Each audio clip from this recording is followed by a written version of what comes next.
Okay, I'm just in a house. This is TrueHouse episode 380. Sorry, not sorry for the rather cheesy knife pun there. Obviously, it is totally okay to have a knife of this size in the home. It's obviously a folding knife, okay? And it doesn't leave the house. So I feel the need to make that statement. But get to the point. That's why I've used the knife. Okay, right, I'm just going to wait for some people to file in. Welcome, welcome, welcome. Like I say, it's 380. That's the number of live streams we're at. Hard to believe for a geek like me. And what I'm going to do tonight, I'm going to do a little bit of sort of 15-20 minutes of the regular catch-up news stuff, which we always do. We're just waiting for people to come in, have a general chat, cover the literal nonsense. And I am, well, I'm a convoluted person. I'm a convoluted speaker. I'm very verbose. I often take a great deal of time to get to that crux, to get to the apex. As a regular person would say, get to the point. And that's why I used the knife prop. So I will endeavour tonight to relay, convey anecdotes from or an anecdote. I'll do this over an episode, over a series of Mondays. And what you get from me, if it's your first time here, thank you.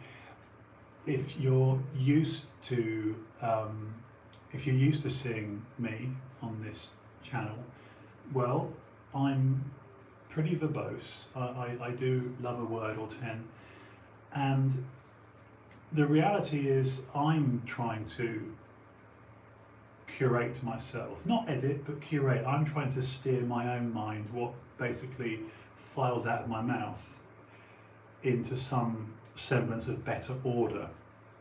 And with that in mind, when I do talk about a true life story, look, everyone has his or her or their lives, and everyone has different stories. I get that. I've had a good life, and I'm only 49. Well, only 49, but you know what I mean, in the grand scheme of things.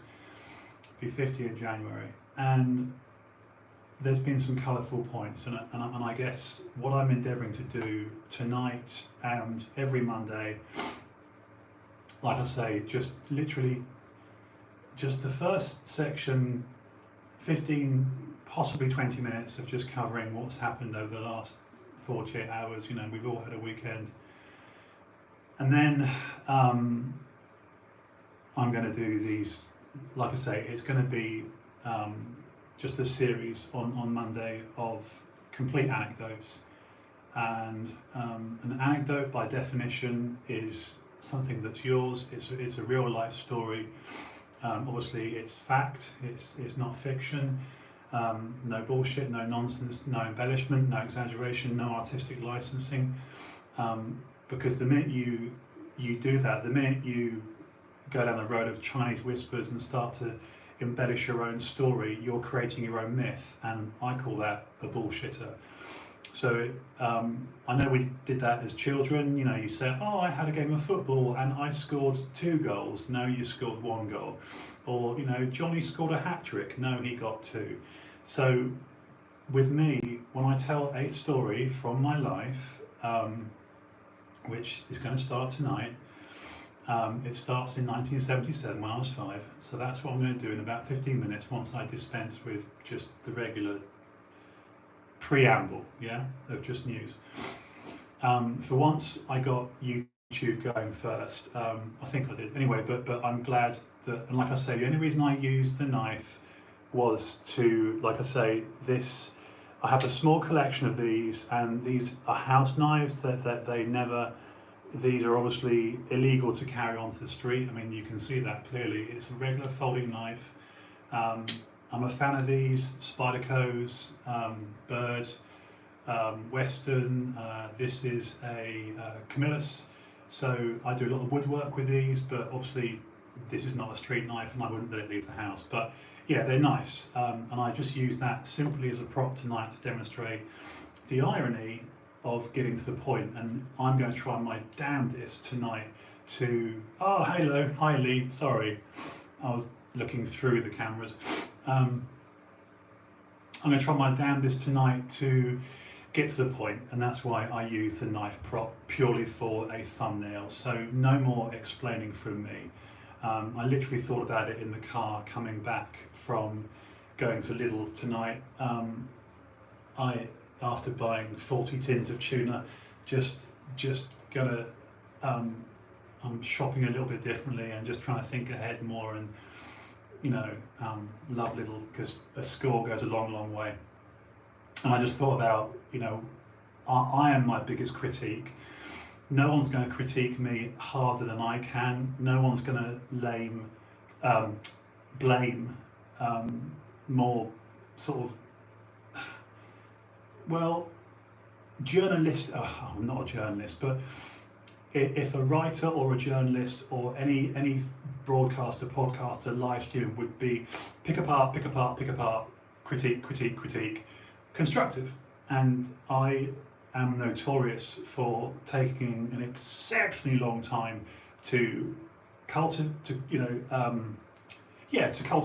curate, and just to try and apex stuff, literally get to the fucking point, and that's why I just thought, right, well, there you go, there's a point, and it's just, I saw Peter McKinnon doing a similar thing. I mean, these guys with 20 million plus followers, or Casey Neistat, these people that just gone vlogging crazy and have had amazing careers by being storytellers. And now I'm on episode 380. I'm realizing more than ever than the harsh reality is that everyone tells a story, and Personally, I don't like legends in their own lunchtime. Hey Dougie, you're right. So literally in about 5 minutes, like I say, we'll get the, I'm liking the colour combos with your shirts and hats. Thank you, buddy, thank you. I'm just, actually that camera's on the wonk, isn't it? I'm just to let you know, I'll tell you who I've got here. He's just there, you can see him right here. There's, he's literally right there, little DSB, little downstream bear. So, yeah, good old Amazon. All I've done, I can get Fruit of the Loom t-shirts for £2.49 and Fruit of the Loom sweatshirts for £4.99 in XXL. Actually, this is an old Marks and Sparks. This is a Marks and Sparks bedwear. This is something you would wear to bed in the winter. Yeah, I'm realizing there's so. I'm realizing this YouTube stuff, or streaming, just let's just call it streaming. Whether you're streaming on, Odyssey or Twitch or YouTube or any of the social media ones. Someone once said to me a couple of months ago, the dark art of the dark art of live streaming compared to podcasting, where you can, if you're competent enough, or you've got people who are on your team who are competent enough. And I realised this today, literally watching, I can never say his last name, Lou Helsintinger or Helsinter. Anyway, Unbox Therapy. Just Lou later from Unbox Therapy. With the wonderful photographer Peter McKinnon, and they were talking in the studio about their YouTube careers and comparing 10 to 12 to 20 million followers, and you think, my God, these people hit 40 years of age, and I'm already 49. Granted, they've had a dozen to 16 years at doing it, and I've just done a year. So one mustn't run before they can walk, and one mustn't delude oneself. And I'm under no illusions. But like I say, I'm going to start.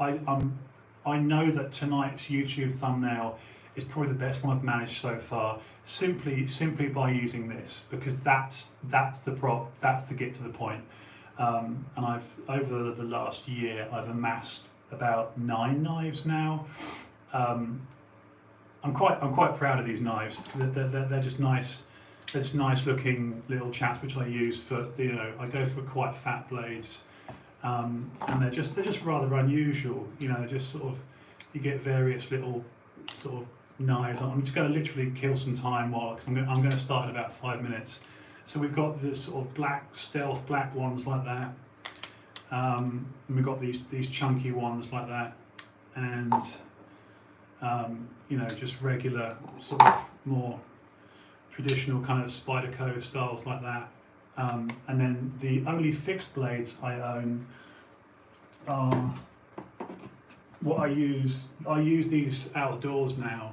That one's sheathed. I use these outdoors when I'm actually collecting wood. So I'm up to 8 staffs now. And these are the ones I use. These are obviously longer, so I use these for the main stripping of the bark and just chopping off, you know, more substantial branches. So I'm becoming a little bit more adept at, you know, I haven't cut myself at all. The only cuts I've suffered are when I've actually been handling the knives like I am now. So I'm, you know, sort of, don't want to be too sort of precipitous, but anyway, it's you know, it's, you can get a lot of bang for your buck if you say. My favourite knife of the lot is probably these two, the chunk one here and this one here. That one's probably my favourite because it's just one-sided and then you go from the other side. So these, you know, are just, and over time they kind of get better and better at just flicking out like that. So they're really, really enjoyable things to use. When I was a kid, and I mean a kid, like 15-year-old, I was into shurikens, aka throwing stars, and I'm not going to say, you know, I was like some bloody ninja. I've forgotten how to close this one now. How do I close that one? Oh, it's on the side. Look, it's on the side. Sneaky one on the side. So like I say, I only used the prop knife just to demonstrate that I've got to get to the point. I also managed to learn more this weekend about my microphone here, and I just started to use my Sony headphones more, which I'm not going to put on for the purpose of tonight, but I actually downloaded, I've got an interface here by a well-known company within the industry called Focusrite. And Focusrite, when you see people in a subway playing an electric guitar, or you see a live band perform, they've always got an interface of some description. And a more accomplished interface would be something like a Rode Podcaster Pro. So when you see an actual podcast, there's always a board and things, the way you can actually, the computer is inside the interface. So the interface I've got here is a Scarlett 2i2 by a company called Focusrite, and they're anodized red to match this. Different companies, same look, same aesthetic. And you'll often see, if you go to a pub or a club or even under a subway, and you'll see a guy or a girl singing, they'll have a couple of mics, a lead or electric guitar, whatever, either into a single, double or quad pod sort of portal interface. And I've just got a double here, so which would allow me and one guest if I had someone sat opposite me. So I just spent the weekend just trying to understand a bit more about the gear that I own, and to, you know, actually use my you know, for real plugged in phones. And I'm always understanding that plugged in phones are more, like I said, I'm just biding time for another 5 minutes until I can start the story, and then I'm going to go. And I'm just going to do this once a week on a Monday, is to try my best to tell an anecdote. Like I said, I'm literally just, I'm just going to try and get it out. I'm just going to try and get it out, you know. That's difficult for me. I got to be honest. I don't find it easy to not interrupt myself and to keep myself.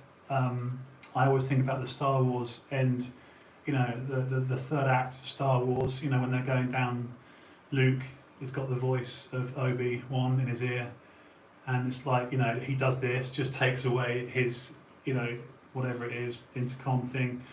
You know, it's like, and he hears the voice of Ben, and prior to that, whatever it is, gold or red leader, is like, stay on target, stay on target.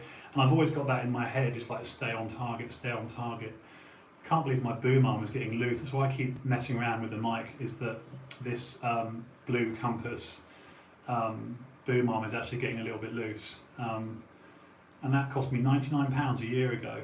It's what holds the mic. Yeah, so yeah, it's anyway. So look, I'm going to start if I might got my eyesight. Yeah, I downloaded the Focusrite software, and I linked it to just using a short USB C to C off there's a USB C on the back of the interface on the Focusrite Scarlett, and I went admittedly without following any instructions. I just used what little knowledge I've got, took out the middleman, and just thought, right, go with what you can see, just, you idiot. Because technically I'm very poor with this stuff, and I literally went, this must be right, and I just googled for Focusrite software, ended up finding their site, and it invites you to download the model you've got. So I downloaded the model I've got, put the serial number in, started my own email account, and lo and behold, that communicated with my GarageBand, because it's very sort of, you've got a Microsoft version and a Mac version. I thought, Mac, I've got an iPad, fine.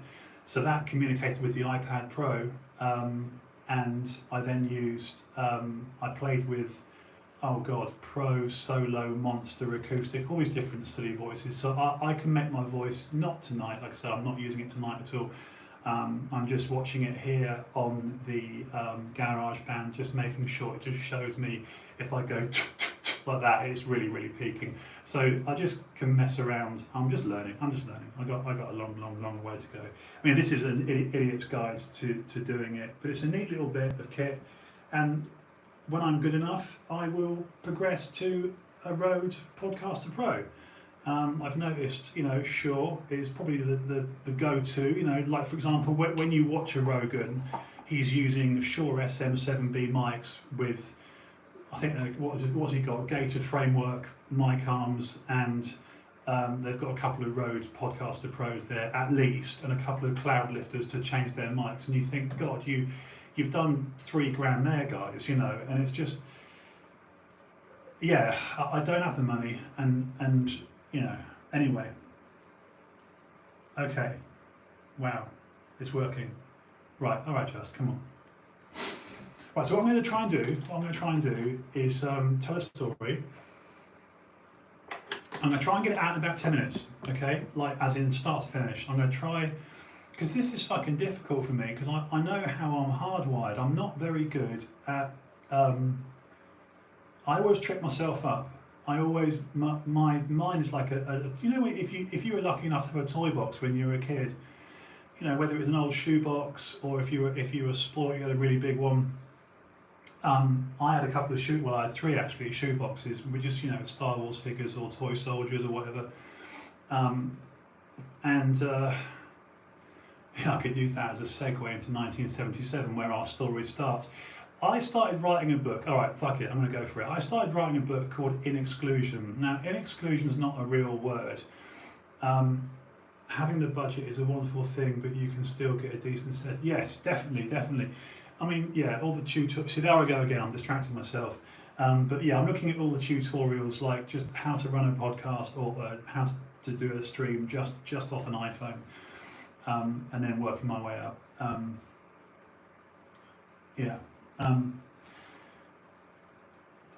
I do, when I can afford it though, I will get, I don't know, I'll probably get a nice pair of over-ear headphones, which, they're in the hunt for sort of anything between £1,500 and £2,500, which is a lot of money. Laughable for an audiophile who don't even enter the room until they've spent £700, and I'm like, I can't even, but when I'm seeing these Sony WMX4s, and I'm like, oh, that's nice, and they're like, well, reduced from 295 down to 200 quid. I'm like, okay, we'll wait another 6 months to see if they come down to 150. But when you see 12 reviews and 10 of them are saying these are the best, you're like, all right, I'm gonna be listening to that. Anyway, I'm looking at between Bose and Sony. Anyway. Right, okay, so fuck it. Yeah. Alright, this is it. So once a week on a Monday, I'll do a story, I'll try to fuck it up. The rules are, guys, top of the, top thing is, I'm not gonna lie. If it annoys you, if it offends you, sorry, not sorry, not gonna Number 2, there's no dilution. Number 3, obviously there's no bullshit, so that's not a lie. Also, there's no artistic licensing. I refuse to do artistic licensing, i.e. embellishment and exaggeration. And I said that at the beginning of the stream before anyone arrived, which was, you know, if the story says Johnny scored 2 goals, I don't say 3. Or, you know, there were 10 kids that stamped on Justin, no, there were 8. You know, it's going to be extremely truthful. My memory is very visceral, you know, very visceral, and it's very accurate. My short-term memory is very bad. I can't tell you where I was a fortnight ago, but I can tell you what I was doing when I was 5. So, without further ado, this starts in 1977. Like I say, the book I started to write, which has been on off for about 3 years now, is called In Exclusion. In Exclusion will be the title of the book that, even if I do nothing more than just have it in existence, it will be a triumph for me just to cross the finishing line. I'm trying to get a book of under 600 pages. You know, anyway, but yeah, in exclusion is not a real word, but this is all under the heading of in exclusion, because exclusion is a word, inclusion is a word, but in exclusion is not a word. It's a portmanteau, which means 2 words married. Yeah. So a portmanteau is this word merge, and in exclusion simply is a good descriptor for certainly what a third party might describe how the first 49 years of my life have been, either through my own doing or luck, bad luck, circumstance, nature, and my own stupid damn mistakes. In exclusion. Okay, so anyway, it's an in with a dash. So chapter 1 in exclusion, I'm going by memory alone. Okay, so it's 1977, I'm 5, I'm a Star Wars fan. I was born and raised in the south coast of part of England called Dorset, and specifically a town called Bournemouth. And it's a seaside town, traditionally like a blue rinse town, you know, where people came to die and retire. So the reputation of Bournemouth has always been, you know, until the last kind of 10, 12 years, has been a retirement town, a seaside town, a holidaying town, where people, the blue rinse granny description, really, just where you got a lot of hotels, a lot of people came to holiday, retire, and see the end of their lives. Ironically, or so not ironically, but to juxtapose that, would you believe Bournemouth per square mile has had and does have more pubs and clubs than anyone else in England. You know, it's even beating parts of Nottingham and Manchester and etc. And certainly between 95 and 2010, Bournemouth in those kind of 15 years, Bournemouth was known for having more public houses, shall we say. So more watering holes in terms of nightclubs and girls in short skirts, because it became a uni town. So you get the idea. So it's a nice town, and the town is bookended by having the famous National Trust New Forest, which is one of the largest, I think, other than the Forest of Dean perhaps, but obviously that's a biggie. But the New Forest is a vast section of free woodland, and obviously on the coast we're known sort of synonymous with very, very clean beaches. So I was very, very lucky. That's my point. I was very lucky to just, you know, no one can odds the patch of dirt, as Rogan said, the patch of dirt we're born on. You know, you could be born in Aleppo, you know, Aleppo, Alaska, or Bournemouth. You know, you can't help where you're born. So I was very lucky to be born here. Good parents, good brother. You know, just typical family. Brother, older brother, 2.5 years older. Mum, dad. Obviously, mum, dad are dead now. So went to school as a 5-year-old. I was actually taken into school before I was 5. I was 4 and a bit in the infant school, and this is where the incident that I'm going to talk about tonight happened. Okay, so I was 6 months into school. I'd started at 4, and I immediately found myself somewhat alienated and a little bit. I wasn't a natural geller. I didn't gel with the other kids. I didn't. You know, I wasn't popular. I wasn't the cool kid. I didn't necessarily fit in.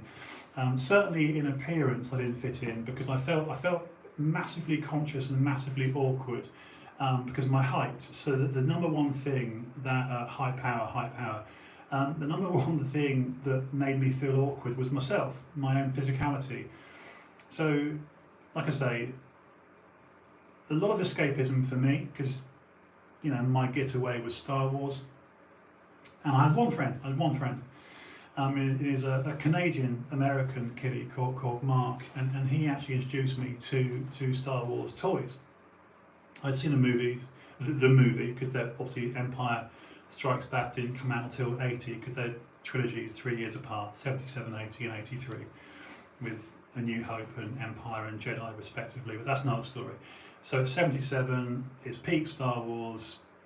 I'm very much a loner, very conscious, tall kid, and I was always actually in the line of sight. So whether it was math, art, English, whatever, you know, kids playing with clay, you know, let's be honest, what are you doing at 5? You know, you're not actually, oh, I'm doing my French class.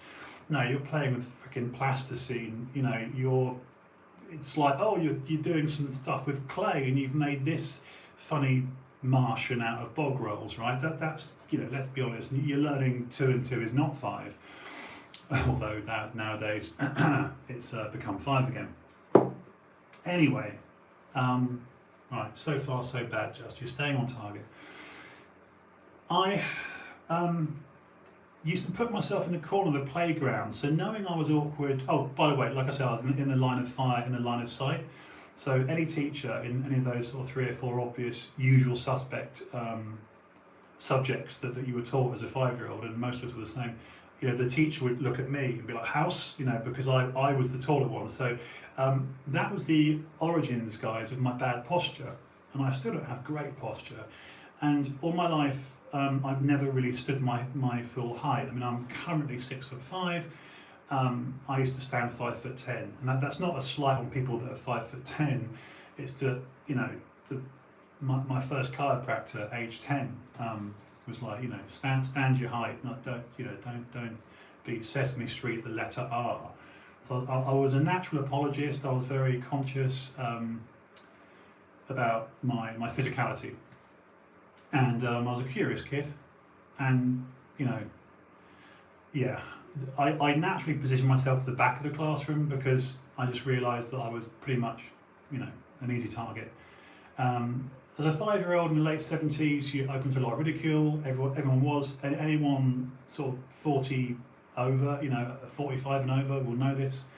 You know, being a Gen Xer, I was born in 72. That's Generation X. Anyone from mid to late 60s onwards is a Gen Xer, and generations being 24, 25 years.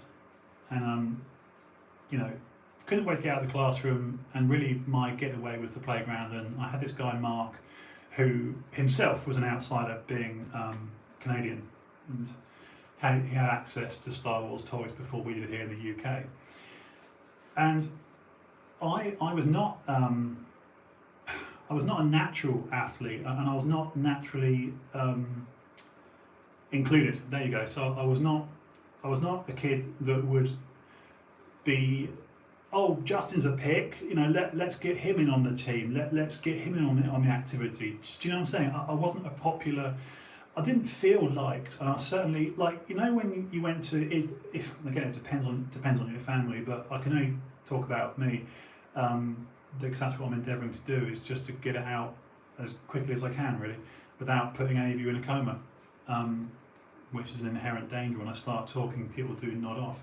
So going to parties, for example, I would be profusely sweating, massive anxiety, and, you know, like a bleacher beacon, I'd go bright red, and I was, you know, parents would make comments, for God's sake, so my face would be this colour.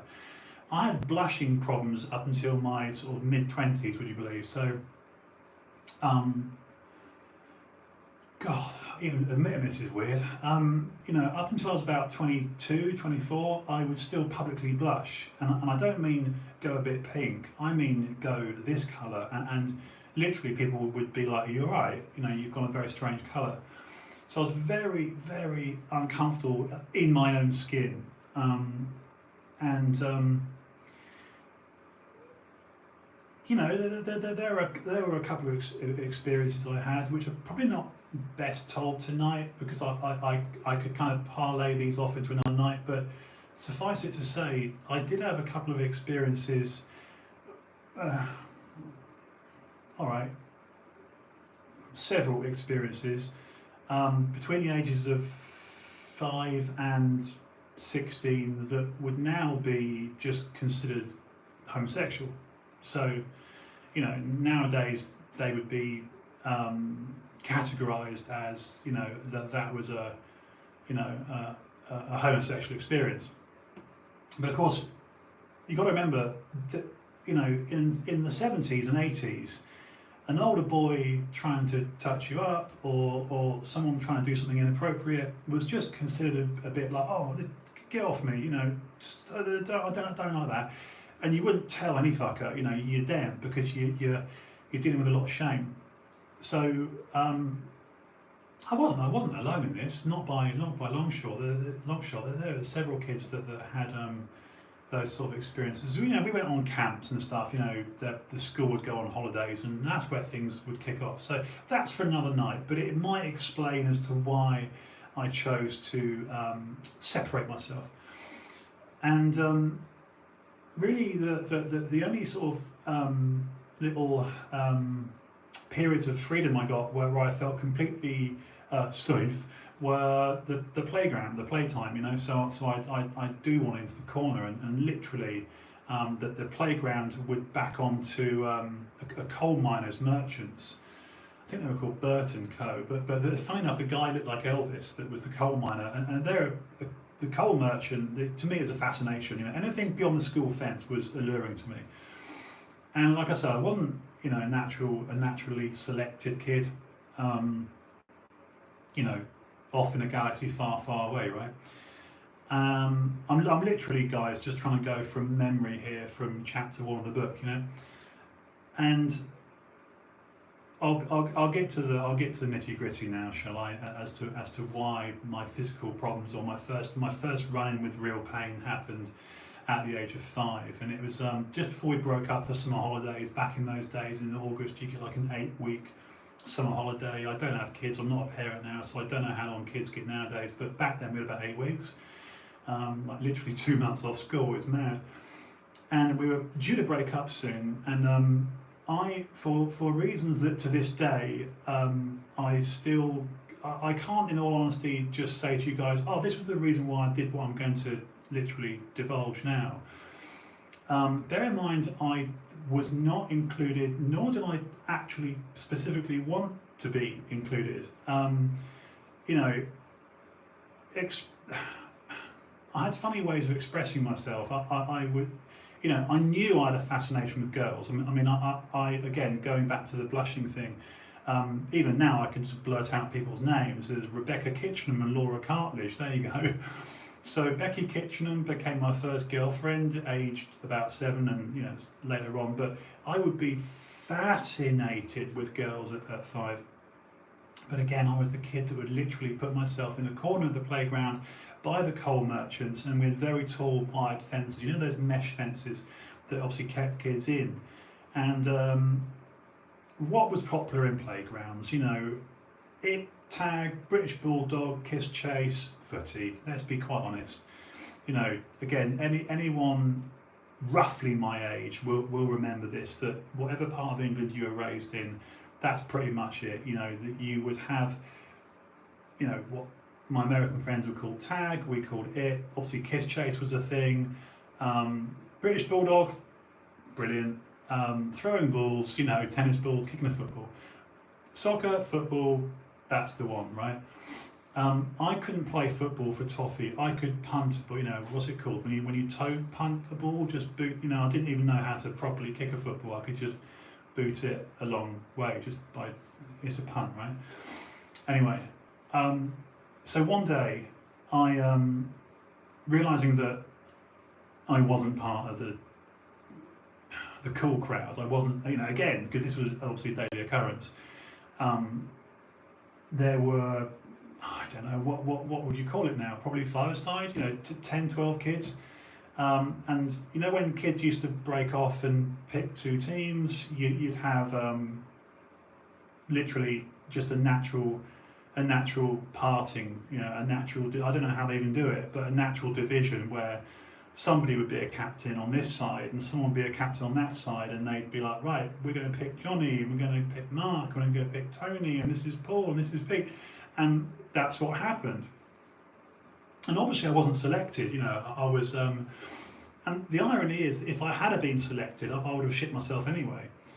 And I think the nearest I got to it once was like put Justin in goal because he's tall and can just spread himself, One fine day, just before we broke up, I wasn't picked, and for reasons that really to this day, 44 years on, because I was 5, I don't really know what came over me, but I either ran or jumped or strolled into the game of these two teams of kids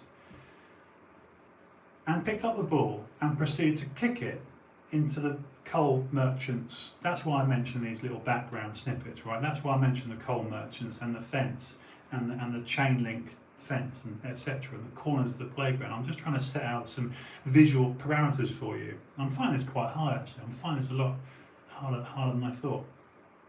And I thought this might flow, but anyway, it is what it is. It's my first attempt. I'll get better at this. And I'm probably better at writing than I am speaking. I felt a sense of fuck you. I felt a sense of, you don't like me anyway. This will show you. Do you know what I mean? It was an angry move. It was a spiteful move. It was a I'll show them move. It really was. It really was. It wasn't like anyone said to me, go on, I dare you to go into that game, mate, and kick their ball over the fence. But I did it. And, that's going to come at a price, isn't it? And it did. And I was, no sooner had I kicked the ball over, I literally just, as you do, just hold the ball and you boot it, right? It does, you sky it, right? And it did, to be fair, again, because of my physicality, this thing it went unnecessarily high. It cleared the fence and then some. And I then remember, and I'm pretty good with this memory actually, like just a white noise, just like a fucking tsunami of left and right and left and right. And I remember just feeling like it was deafening. It was deafening because there were so many fists. Do you know what I mean? You know when you get socked in the side of the head? And we've all had that, So when someone does you from behind and it's like, it. And I remember smelling the Clark's soles of shoes. I could, like they show this in films, don't they? When someone takes a kicking and they go down, and there's lots of fists and lots of feet. That's pretty accurate. It's pretty accurate because I balled up. You don't. I'm not going to sit again. There's nothing that's left my mouth tonight that isn't absolutely spot on. I've got no need to embellish it or go, yeah, well, it was like this, No, quite the reverse. I'm actually snubbing this a bit. I got to be honest. I'm kind of suppressing this. Anyway, I just remember, obviously knowing what I'd done. Within like 3, 2, 1. Poof, do you know what I mean? It was a proper swarm. In fairness to them, it was a really. I'm sorry, I don't get that. It was a really coordinated attack. It's like this lateral swarm. And I just remember literally going into the fetal position because again, what am I going to do? Oh yeah, I'm going to start taking out these 5 and these 5. The reason I know it was double figures was because, I'm just going to do a little jump here. In the aftermath, the head teacher, Mrs. Char, made all 12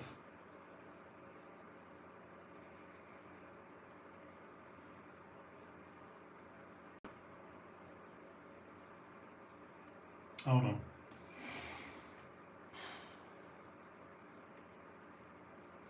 She made all 12 kids, whether they walked or their parents drove them, come to my house and knock on the door and apologise. So fair play to that headmistress, Mrs. Char. She's long since dead. She had a beehive hairdo. You know when they do the 60s hairdo, like a beehive with loads of hairspray. She looked like a horse. She was very horsey with Mrs. Char. Anyway, she made these 12 kids. That's why I know it's 12. And they did a good job. They did a good job. And obviously I fetaled it up. You know, I'm not going to sit here and go, yeah, you know. And I was prone, but they weren't happy with just getting me down. That's when the stamping started. And I remember just literally white light, white noise. Like I say, you know, it was green jumpers with the V-neck, green and white stripy tie, and, you know, grey trousers, and everyone wore Clarks, right? Huff Puppies, Clarks, whatever.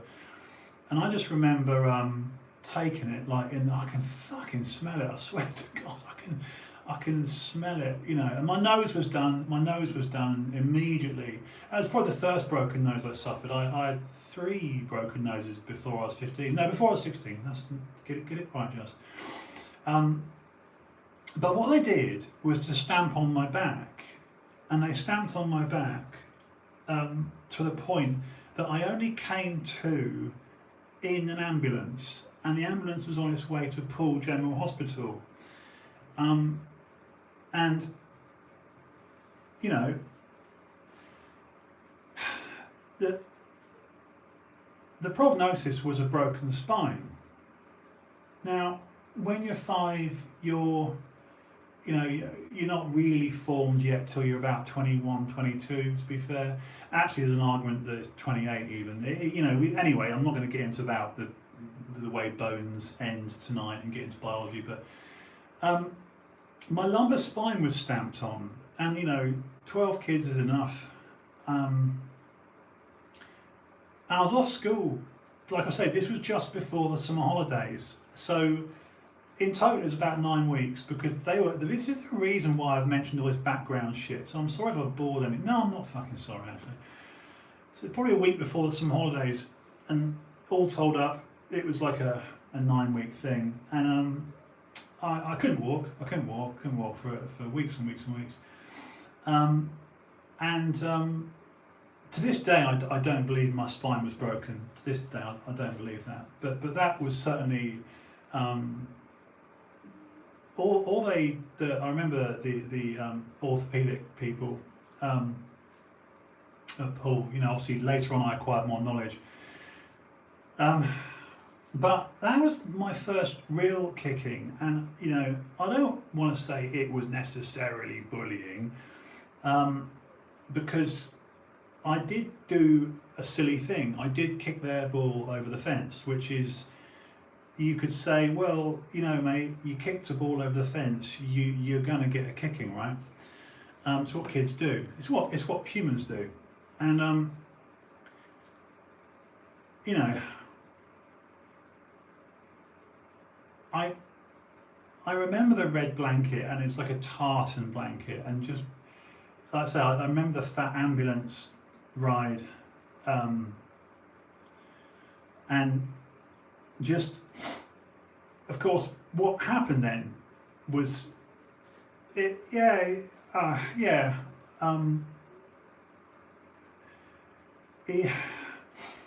is quite brutal, I suppose. I mean, this is, God, I can't think if I've ever told this story publicly, really, but fun enough that I remember getting obviously kicked in the mouth. And by the way, I should tell you, mention this. My teeth went as well, and very quickly developed a 14mm overhang. You know, like a big. You know, so I had to have years of orthodontic work as well at Boscombe Hospital. I had a head brace, and but the thing is, this might well be. I've often wondered why. Obviously, later on, you know, I had my spine tumour, and of course, long before I had my spine tumour, I was walking around for years with, I don't know, grade 1 or grade 2. Here's a mouthful for you. Spondylolisthesis. I'll happily later on tell you what that is. Not spondylitis, not ankylosing spondylitis. No. Spondylolisthesis. STHESIS. Spondylolisthesis. So thesis with a list.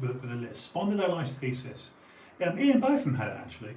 But what that is, you got 24, very quickly guys, don't want to bore you, you got 24 vertebrae in your spine, so it goes 7, 12, 5, so 7 cervical, so 7 neck, 7 cervical, 12 thoracic and 5 lumbar, and then you're into your sacrum and your coccyx and sacroiliac joints, so 24 vertebrae in your spine from cervical, thoracic, lumbar, they just, I was very quickly diagnosed, and when I say quickly, I mean like 3 years on, I started to have chiropractic work. That's an interesting comment.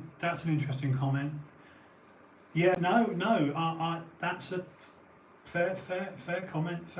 Yeah, I mean, again, I can't sit here, guys, with a straight face and say, oh, I was, an innocent kid, but look, none of us can help the way we enter the world. None of us, I don't know how, if any of you are into CRISPR, the gene, the sort of DNA and genetic engineering. But my point is, until parents can start doing designer kids, none of us can alter or manipulate how we arrive.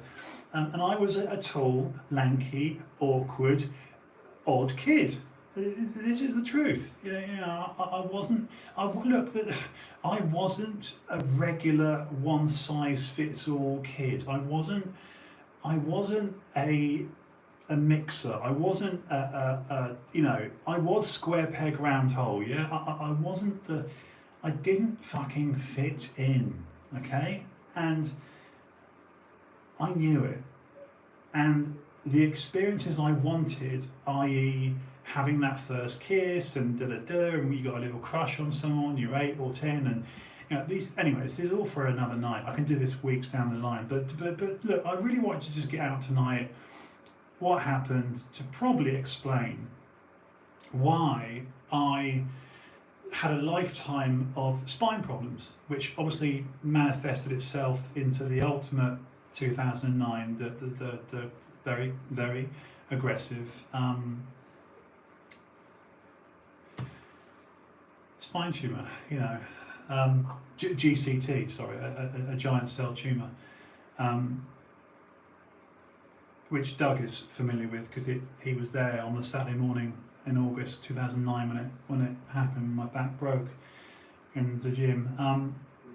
But look, that's really it. It's a precursor. It's part of chapter 1. I think I'm probably better at writing than talking. I don't want to go on too much, but suffice it to say, it was the first real kicking I took and the first proper injury I sustained where, to be fair, they did a good job on me. They did the trifecta. Like I say, the nose went very quickly. And I was obviously unconscious because I've got no recollection of making it off the floor. And obviously I did come to physically in the ambulance, and obviously what they did do was to stabilise me and put all the boards around me. They had this was pre-inflatable stuff. So in those days, in '77, they didn't have the inflatables they currently have now, where they can very quickly inflate around a limb or a neck and compress. They just had the old wooden boards and the plastic ones as well. No, thank you. Yeah, thanks for dropping in. Appreciate it. So that's, like I say, coming to in the ambulance, I don't know how many days I was in hospital, but it was 9 weeks in total, including some holidays, and these 12 kids came round to apologise, and they were all, she suspended a lot of them. She suspended them all, well, because we were breaking up anyway. She was like, you have a fortnight off and then, come back at the end of the summer holidays sort of thing, and none of you are to stamp on Justin again. And look, I didn't ever disrupt a game of football again. But I guess the moral of the story is, and this is why I've called the book In Exclusion. The moral of the story is, and look, I've really, it's not that I've skipped stuff, but I haven't been super specific. I've given you like you know when you skim a stone and you throw a stone across the water. I've done one of those really. I've done the best job I can tonight. Hope it hasn't been too boring, but it was quite heavy for five. It was quite heavy for five, and like I say, it quite possibly the precursor to you know a lifetime of you know this so-called broken spine at 5, and then spondylolisthesis, and then of course the spine tumour, and my many years on painkillers, 25 years with you know some problems with taking too many painkillers. But yeah, it wasn't good. Yeah, it wasn't good. So look, that's really. There's more, but you know, I'll do something else next Monday. Yeah, I'll stop now. And if anyone wants to have a quick chat, by all means do. Sorry if it was a bit boring, but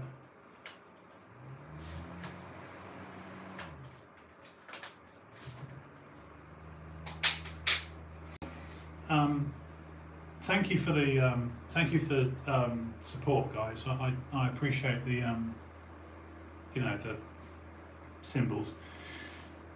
That was more difficult than I thought, actually. Like I say, back to normal now. Just, you know, if anyone wants a few questions or a little chat, I'm trying to get better at this live streaming malarkey. It's not easy. It's not easy. You know, I've honestly spent the weekend. I did 3 more sticks at the weekend, by the way. I was quite pleased. I really must. It's no good me flashing off knives on camera if I'm not showing off my woodwork, but I really got quite lost this weekend in by the way, do apologise. I hope you all had a good weekend. How rude of me. But tell you what I will share with you guys. I did an activity on a lighter note, like no, thanks man, thanks Doug, thanks. Well, it might explain something, Doug. It might explain my head. It might explain my body.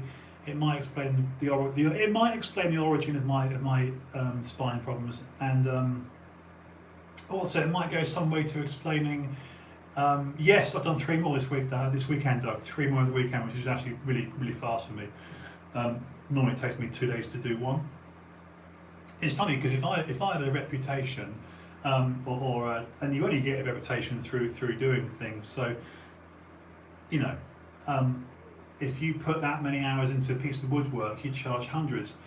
But they're looking really good. I'm debating whether I should varnish them or not. But anyway, I'm not going to say I'm getting good, but I'm getting adept.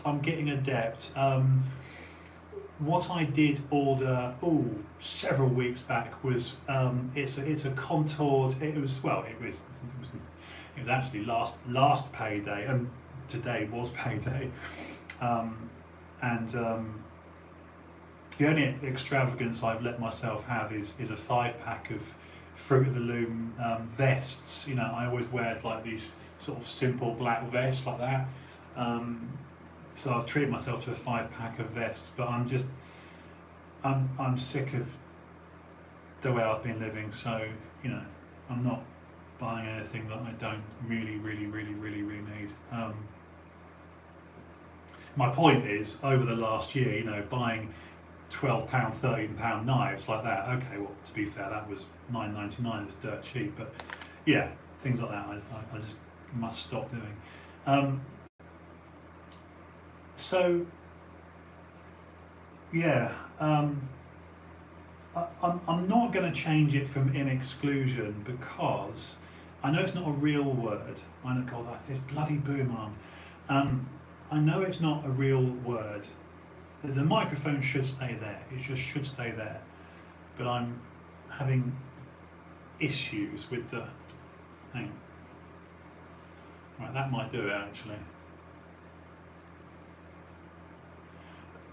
I've been also looking at over the weekend at boom arms for just from a geek's point of view. A boom arm is this. Look, it's what the mic is on. That.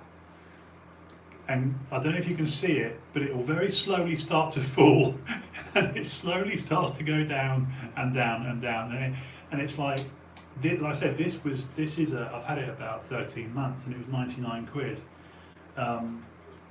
I've actually found, anyone that's watched, who's watched Rogan recently? Let me ask you the question like this: has anyone watched Rogan since he's been in Texas? Because any of you, I suspect you have, though. This thing's doing really well. Sorry, I'm just really chuffed because I'm looking at the interface, and it's really showing like where my voice is going. So again, I'm learning a little bit more about how to speak. If any of you have seen any editions of Joe Rogan's podcast, not only has he got a wooden background now, which I have to say, that was unconscious. I thought break away from bricks, although the bricks are underneath this, because every live streamer has, not every, but you'll often. Oh, Doug, believe me, dude, not only have I taken it apart, oh yes, it's got torque screws inside it, specifically Phillips head tightening screws. I've taken that to the max point where I've almost rounded it off, and look, I'll show you, at each articulation point, you see these here?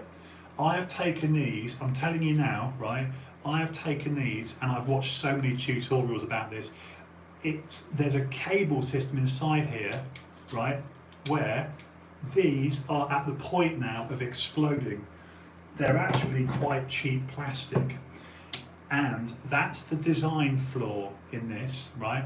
Now, Rogan, it's by a company called Gator, Gator, Gator, and if you look at any Rogan podcast, on this bit here, can you see it falling? It's just going to start falling slowly. Oh, so slowly, it's going to start falling, you little cunt.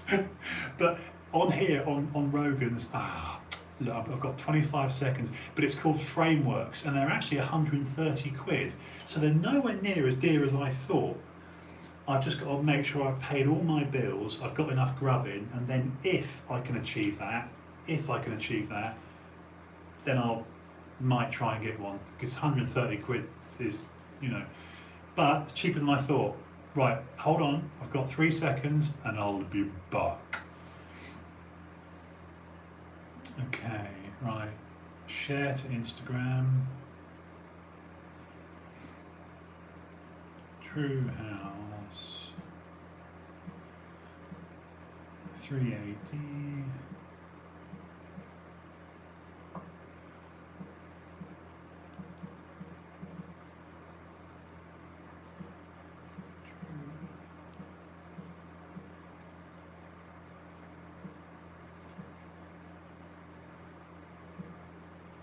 True stories. Post, and then that.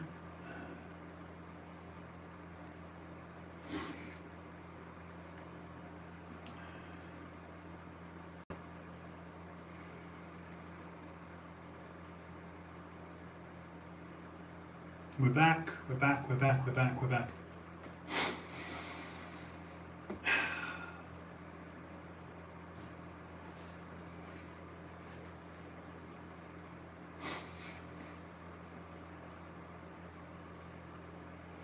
Aha. Now, is that you under a sneaky different name? I'm just going to try and look up these. I did actually find them. Have I even got Amazon on this thing? Gator. They're really smart because they've got there's Doug as well. They've got big screws on them. I'm going to show these to you. This is what Rogan uses. Gator Frameworks. Here it is. Oh, it's 126 quid. That's, Jesus Christ, I could get that on July the 9th. calm down, Justin, calm down. Look, this is it. This is it. Let me show you big version. There it is. Right, look. Can you see that? I know, Connor in 12 days, sorry, 12 days. I can't fucking wait. 10th of, is it the 10th? 10th of August, right? 10th of August, yeah, 12 days. Oh, we're going to go mental that night. We're going to go mental. There it is, right, look, can you see the, it won't expand. The screws on it are, that's the exact Rogan setup. That's the Shure SM7B. That's the microphone that he uses. Of course, Rogan's microphones, they're £330, normally £370, but you can get one for £319, £330, out of my price range, and I don't need one. This is a perfectly good microphone. This was, again, at £90, this Sontronics, locally made, well, it's in English. This is fantastic. I'm chuffed to bits with this. This rates very highly, and it looks the bollocks. But my goal is to get a Gator Frameworks arm. This is the exact ones Rogan's using, as found by Jamie Vernon. And the reason why they're rating so highly is that they will hold like that and just fucking stay there, stay there, stay there, stay there. And it's just like, it's rather than having these damn screws here, they've got these big lug bolts you can tighten. So anyway, that's my aim. But I'm chuffed to bits with the way I'm learning a little bit more. I'm still an idiot. Okay, so let's talk UFC. Let's talk UFC.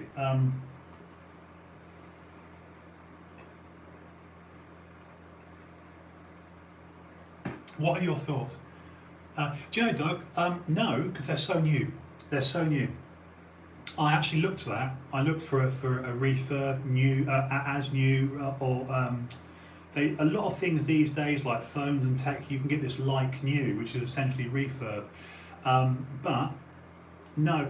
Do you remember about a month or two ago, I was bleating about these cables, these XLR cables, and I ordered one for I think it was 10 quid or 12 quid, and it never came. The beauty about this arm is the cable is in it. So they actually, this is where you're saving money.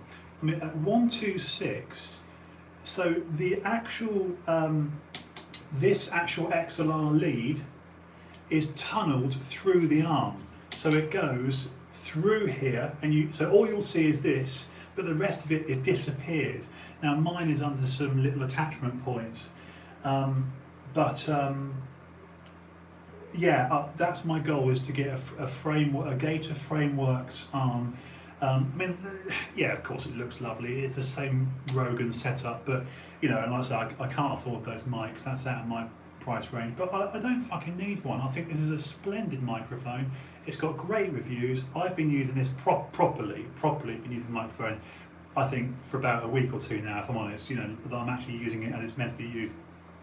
And I'm looking at my monitor here off the interface onto the iPad, and it's really doing great, you know. And when I do, because I can't stand to watch myself, I'm trying to learn a bit more by listening to my voice. And also when I plug the headphones in, it isolates. And I now realise why Rogan is always battering his guests, saying, please put your headphones on, please put your headphones on. Because if you or Lee were sat here now having a chat, what it does, like active noise cancelling, it gives you that cocooned effect. So, you know, if it's next door's cat or something, it makes the conversation, it literally, Doug, would put your voice, if it was you, me and Lee chatting away, we wouldn't start overlapping. What it does, and this is where Rogan, with his, 1,600 odd podcast experience, he's right, because if you were saying, Doug, 12 days till Connor, that would appear in my head, literally, like really in my head, and I wouldn't dare interrupt you. And then if Lee said, oh yeah, I can't wait, and then I'd hear Lee, and then I would say, oh God, what do you think, guys? And then, you know, you'd hear Justin in your, you know, there's something about wearing headphones plugged into an interface, or in the case of Rogan or any other big podcasters, you've got this literal podcasting board. You know, it's like a proper, it's got a computer built in it actually, so you don't even need a Mac or a laptop or an iPad to run it off. It actually internally records everything. It's essentially, you know, it's a £600 purchase, for God's sake. But what it does do, it's your mixing, it's your sound effects. If I wanted to go, you know, or whatever, or fucking thunder, or a dog farting, or whatever, it plays it all. So I'm just learning, man. I'm just learning. There's, you know, but these are things to not worry about until I've broken 10,000 people, mate. You know, which is a while away. Yeah, I'm going to give Tom a chat in a couple of days as well. Yeah.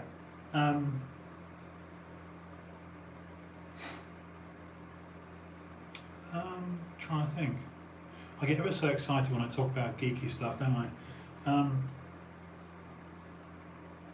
Fucking just stay there. What do you think then about Connor, guys? What do you think? What do you think? Do we think Connor's... Okay, let me ask you a question. Is it fair, or is it... You see, I almost think that Connor's got unlimited lives. Now, maybe I'm...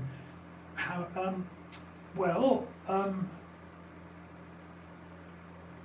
been alright. I've been... Okay.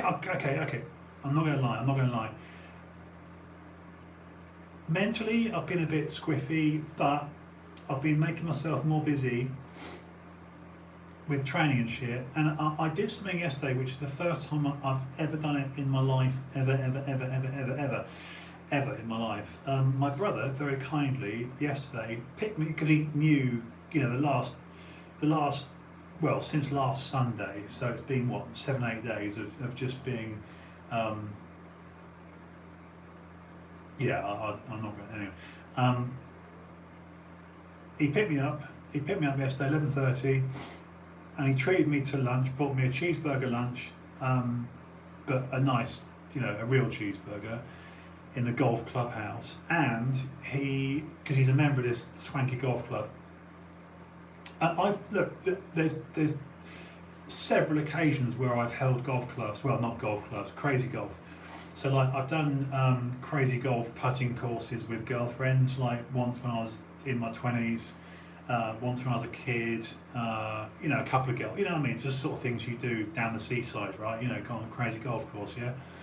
So I've never held an actual golf club and hit golf balls in a golf course, at a golf course where you've got all these, I don't know what they're called actually, not on the golfing, not, yeah, it was lovely. I mean, he knew, because I was too embarrassed to say anything. I was like, because he kept asking me questions. I was just too embarrassed to tell him what was going on. So, I think it was Friday. He called me and I told him what was going on, and just, you know, he did me a really solid. Yeah, did me really solid, and it's lovely. You know, we only had to wear the masks when you sort of get into the clubhouse thing, but I've never held a golf club that's an actual golf club, and I don't know what they're called, man. You know, where people practice. What are they called? You know, like so it's not on the actual golf course. It's not. You're not walking around the actual holes doing the golf course, but where people line up in little. What's it called? You know, like a driving range, like a bunker thing, and they've got these little huts, and you know, like a cubicle, like oh bollocks. You know what I mean? See it in loads of movies where they're practicing. They practice hitting golf balls, and like. You'd be next to me in your little bit. It's about like 2 feet or 3 feet away, and there's a wooden board separating us, whatever that's called, right? That thing, and you stand on a bit of green circular astroturf, and it's got a roof on it, and you've got wooden sections either side of you. Oh, whatever that thing. I'm getting angry about it. Whatever's that facility where you whack golf balls down the course. I've never done it. Never done it in my life, and it took me 4 goes. So swung, missed, swung, missed, swung, missed, swung, did it. And my brother was coaching me, you know, because he plays every week. And he went to school with a kiddie called Martin Thompson, actually, who's from these parts, and he became a really good pro.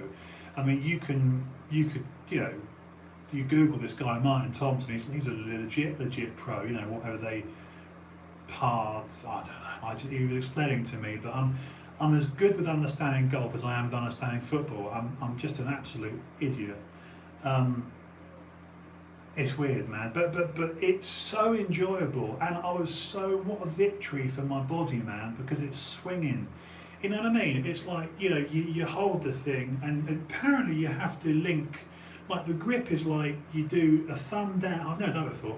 You do a thumb down, and then you have to link like that, and then you've got both thumbs facing down.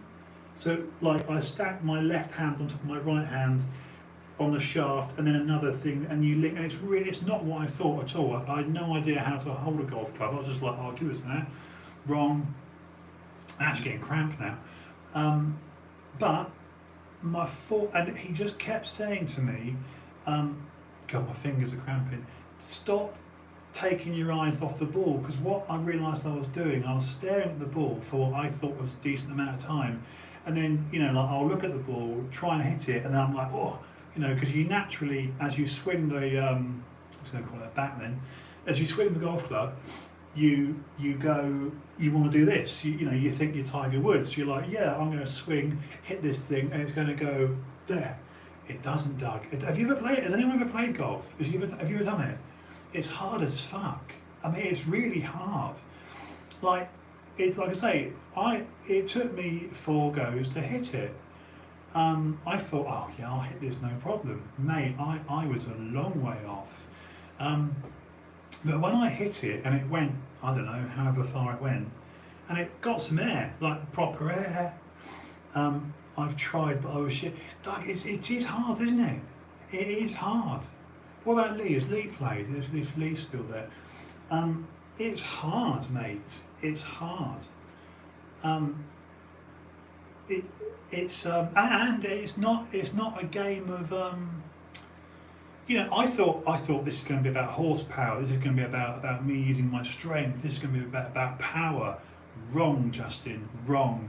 This is about not taking your eye off the ball, not putting anywhere near as much effort into it as I thought. You know, and I just thought, oh yeah, you know, you can use you've got long arms, you've got long legs. You know, I'm very sort of shouldery. I just thought, yeah, I'm going to use my body talk, and this is going to be I'm going to sky this. Do you know what I mean? I'm going to get right, Doug. It was really. We had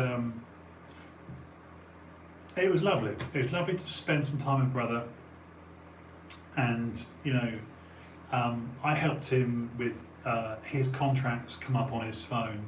You know, whenever anyone's due for a new phone now, like, please contact me. I'll tell you what to get. You know, because he was like. It's funny because a few years ago it's like the other way around, but now I've become the phone master. Oh, sorry DSB, sorry my love. But he wanted to, his EE contract was clear, so I said, this is great, you know, you get to keep your phone and just, you know, you can go, and I told him what to upgrade to, and long story short, I advised him well, so, you know, he got on the EE app and ordered a new phone, but it's really enjoyable. I mean, it's really fun, and I was so exhilarated. I was so giggly. I was smiling, and I couldn't thank him enough. I wanted to hug him because it's been 15 months. See, you know, it's been 15 months since I've had a day like that. I got really, I found it quite overwhelming. Really, I was just like, you know, just to be out in public and you know have, Yeah, it was amazing. It was amazing. Um, but yeah, hitting these golf balls, man. It's So what do we think about Conor McGregor? I mean, okay, here's a question for you, Doug. Do you think if Conor doesn't successfully win this fight, is he done? Is he done, or will he have another chance? Because you know, I get the feeling. What do you think? I get the feeling. Conor can keep going. You know, can almost cap with. You know, 9 life, 10 life, 12 life. Do you know what I mean? I don't know. What do you think? What do you think that? Do you think the stakes are so high that essentially, if Dustin Poirier does him again, it's like, Conor, you've had your, you know, or you see what makes it super. I'll tell you what makes it super interesting, in my humble opinion. What makes it super interesting is Conor winning. I tried to wally the cunt, but it just went all over the place. It's weird that. Welly the cunt. Yes. Well, it's apparently the other thing that the brother was telling me was that I didn't know that the direction of the golf ball is completely dependent on. Like, I started to learn about the actual club. I think I was given a 4 iron. He was explaining to me about like the flat face. Oh God, what was he saying? The when the shaft of the golf club comes down and the angle of that. So if a golf club is very, like, that's the shaft, the club does that as opposed to that, and some are at a funny angle, and it's really it's really interesting. I can't wait to go again. I mean, I literally loved it. I loved it though. Loved it. It was so mind you, I haven't gone round the course yet. Right, now we're going to talk this. I think Conor is not the same guy which he was coming up the ranks. No, I agree.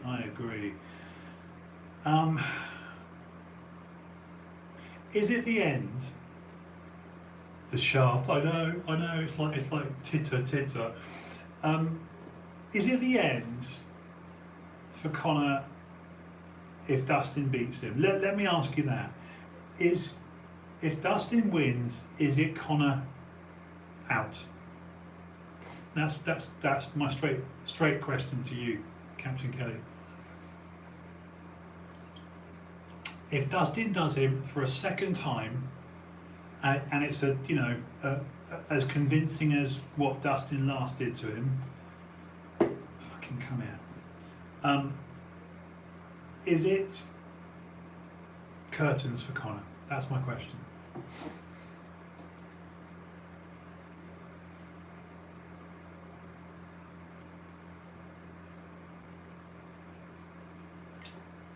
If Conor loses, he only has 1 fight left. You're right. I didn't think about part 3. Yeah, that's a very valid point. My friend. That's a very valid point, Doug. In terms of the, and they should both retire. Yes. Oh, what you mean, Nate and Conor both retiring? Yeah. Because I mean, Doug, be honest. I don't need to ask you to be honest. I watched that. Oh God, the British boy, Leon Edwards. Is it Leon Edwards? Is that his name? You can see he's got a really bodybuilding physique, actually, hasn't he? Looks like a young Simeon. He's got a little waist. Anyway, but he's Liverpool or Birmingham or Manchester, or he's up there, isn't he? He's actually got shoulders, little waist, high thigh sweep. I thought, oh my God, that's like Simeon Panda's physique before he blew up. Do you know what I mean? You can see the black genetics there. Brilliant. He's actually a really good, right. And that's a really interesting concept, Doug, because This is why I mentioned the Nate Diaz performance with with Leon Edwards, because clearly Leon Edwards dominated the fight. Looked fresher, better, newer, and frankly more able. Testament to the leathery soul that is Nate Diaz. Hold on, let me just. I know the fan's a bit loud. Sorry, I keep bashing the camera. Testament to the. Am I actually getting? So I'm just making sure the other things not in the way. In terms of cardio, in terms of endurance, in terms of takes a licking and keeps on, takes a kicking and keeps on, whatever that expression is, a licking and keeps on kicking. Nate Diaz very nearly, sort of wobbled and potentially, given another 10 to 30 seconds, might have caused, a literal last minute knockout of. I mean, it was a really hairy moment where a clearly lost and battered and floppy. You don't even look at Nate Diaz and think, oh, you're striking with power. These punches look powerful and purposeful. It's like, it's almost like these shots, aren't they? When kids fight and they're all like that, they don't even look like powerful direct hits, do they? Wouldn't beat Masvidal. Oh no, he wouldn't, would he? No, that's fair. Come here, you bastard. That's a good point. No, he wouldn't, would he? No, he wouldn't. No, I didn't think of that. Are we saying that Leon Edwards looked very good because he was against Nate? With the greatest respect to Nate. I mean, look, with the greatest respect to the Diaz brothers, and I'm a huge fan. I love the Nate. I love the Diaz brothers thing. Do you know what I mean? I've always been, in terms of my favourite. I mean, Nick Diaz rates in my top. Honestly, Doug, my top. If you say what are my favourite UFC fighters in the history, I'm going to say Vitor Belfort, Tito, Randy, Chuck, and Nate. I'm going to say literally 5 guys. Seriously. Young Vitor Belfort, obviously Randy and Chuck, Hoyce, Ken Shem, I'm very much that era still, aren't I? Always have a thing for Mark Kerr. Leon's a good fight, but not great. Right, this is interesting you say this. Yeah, you're right, Doug, you're right. Of course you're right, because, again, people can look mustard, can't they, against someone that is, I think the fanboy in me, because I associate Nick, I've always felt Nick's better. I've always felt Big Brother's better. Big Brother Nick Diaz, to me, always was the bigger person, the more violent person, the more... You know what I mean? I've always taken Nate as being the little brother, but of course the reality is, in terms of actual fights, in terms of actual career, in terms of actual stats, I suppose Nate's more prolific, isn't he? I don't know. But I've never, in terms of their physicality, in terms of their ability even, I've always looked at Nick as being the superior of the two.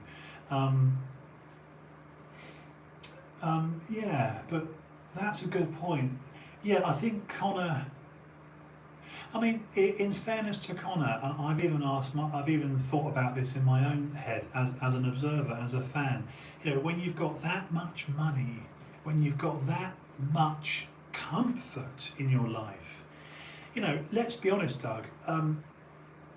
Struggle, hardship, fight. The actual fight, the actual.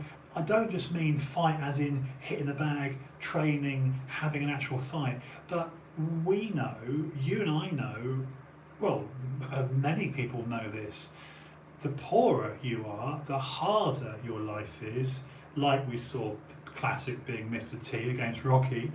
When you are living in comfort, surrounded by literal silk sheets, and you've got millions bordering on billions in the bank, it must be hard to be like, "Rah, I'm gonna fight, rah, like, there's got to be shit to fight for. There's got to be a struggle, a hardship, a fight in life.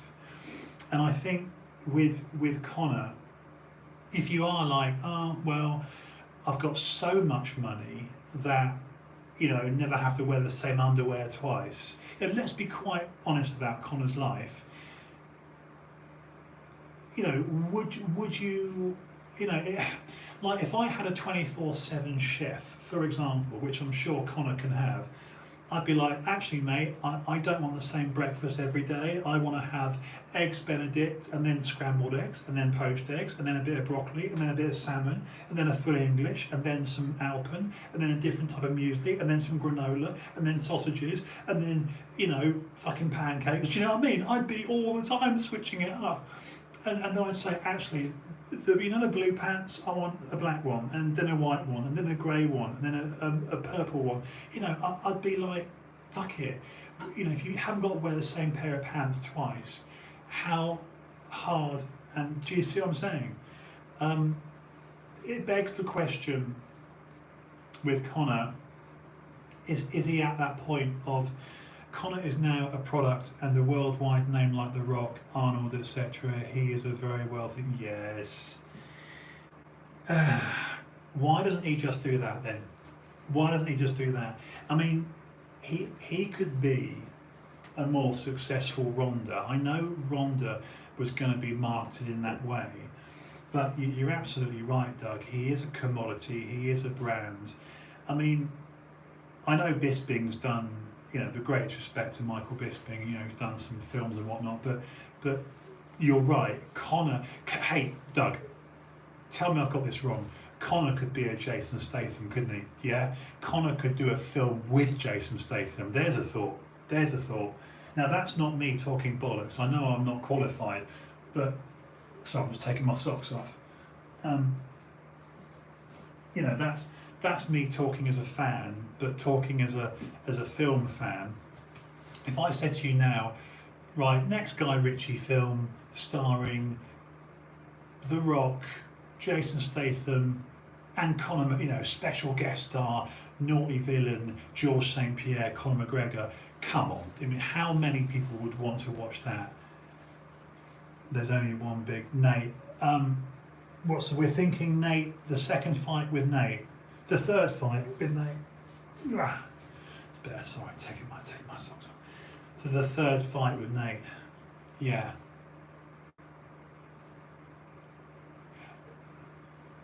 He should do films.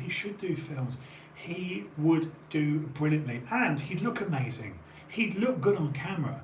You would want to go, right, Connor, grow your hair, do the beard, do the hair, stick him in a western, stick him in a bank heist, make him a drug baron, make him a Scarface, give him a suit, give him all the gold.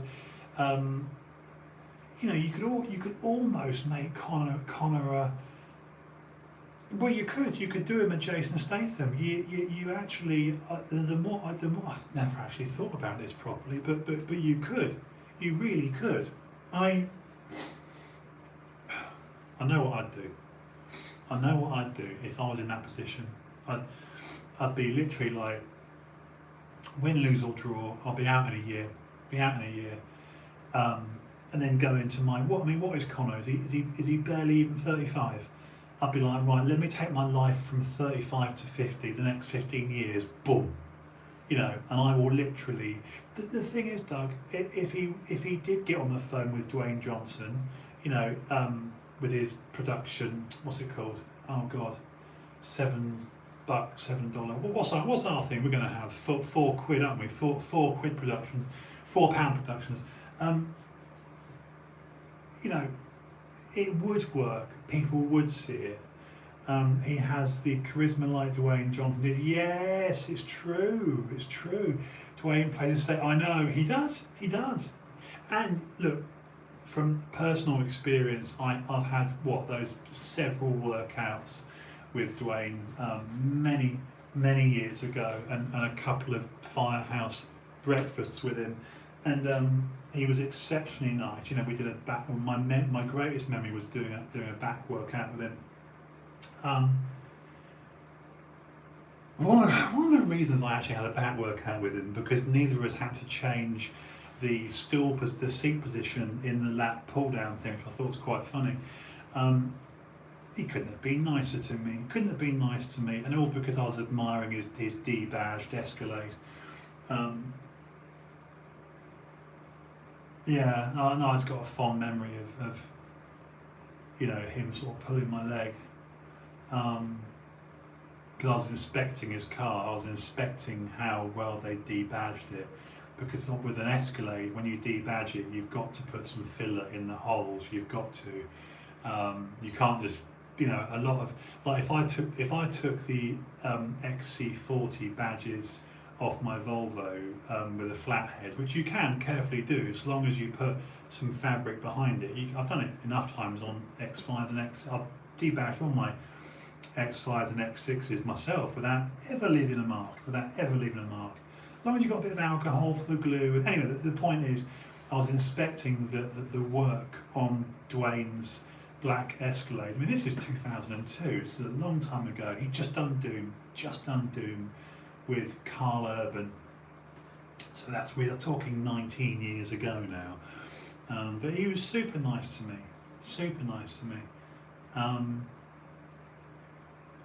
I think his first words were, a Brit, or UK. And I was like, yeah, nice car.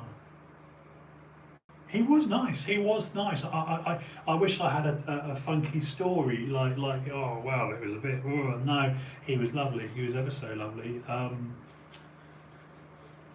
Yeah, he was doing the multi-grain pancakes. I ordered multi-grain pancakes. We just shot the shit.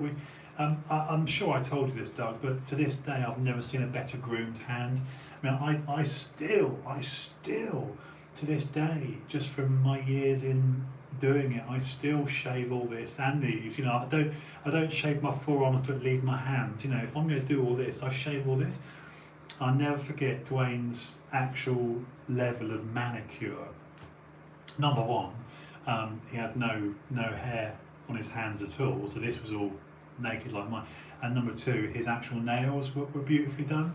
I did notice that. And also, yeah, little things. It's just, I know you notice these things too, Doug, because it's like eyebrows, you know, any eye schmeg, and also ear, look at any ear hair, etc. All this sort of stuff, areas of male grooming. Immaculate, mate, immaculate. And this was then. This was 2002, and he had hair then. He still had hair. No, it was very nice to me. Very nice. I think we had like literally 2 breakfasts and 2 back workouts. Or no, a back workout and a delt workout. Was it? The back and delts. The chest delts and tries. Oh no, I think we did a lat workout. No, another day we did chest delts and tries. Yeah, I'm sure of it.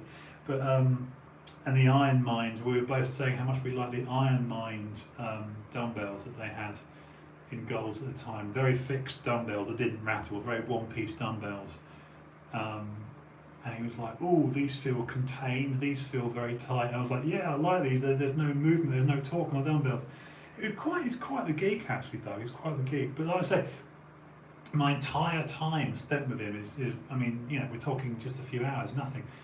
So it's not like I know him like I knew Chris or anything. But and he was only in Venice for a short while. He was only in Venice, really. I think probably to promote that film. So he wasn't living in Venice. I'm sure he was going to see his sister or something. I'm sure he did. Anyway, but no, the walk was lovely. Yeah, Connor could do. Connor would be.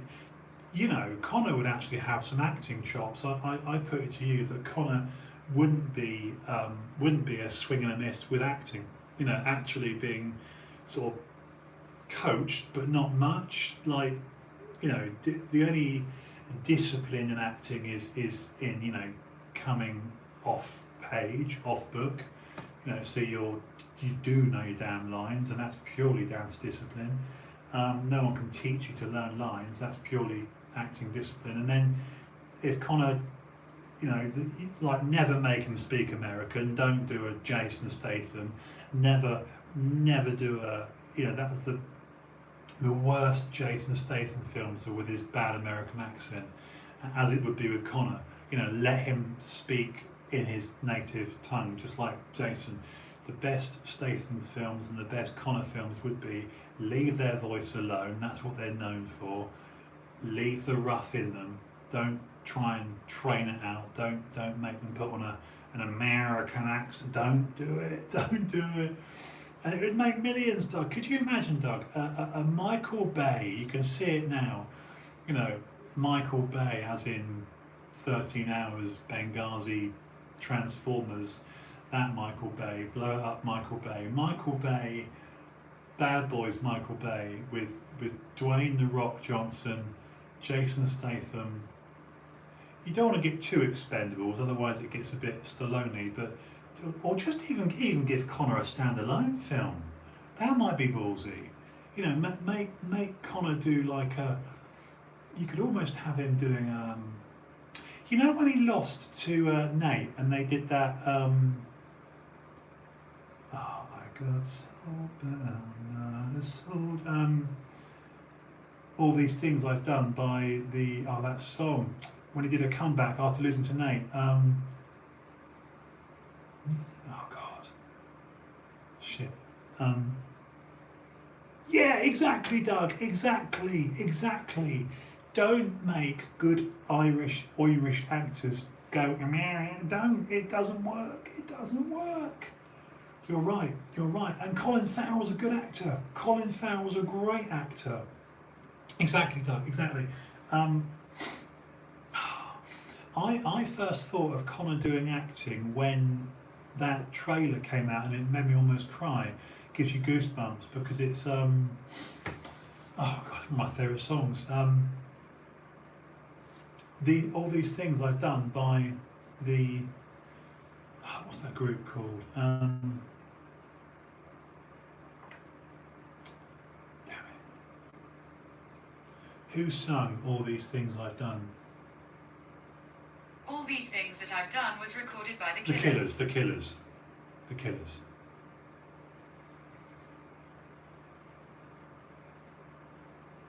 It will get pulled, so I only play a minute of it.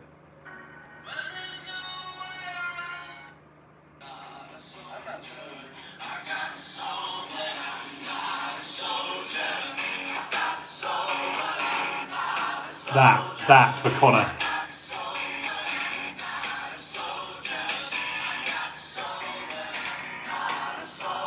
I'll get pulled from YouTube immediately, yeah. But you know that for the Nate, it's such a great song.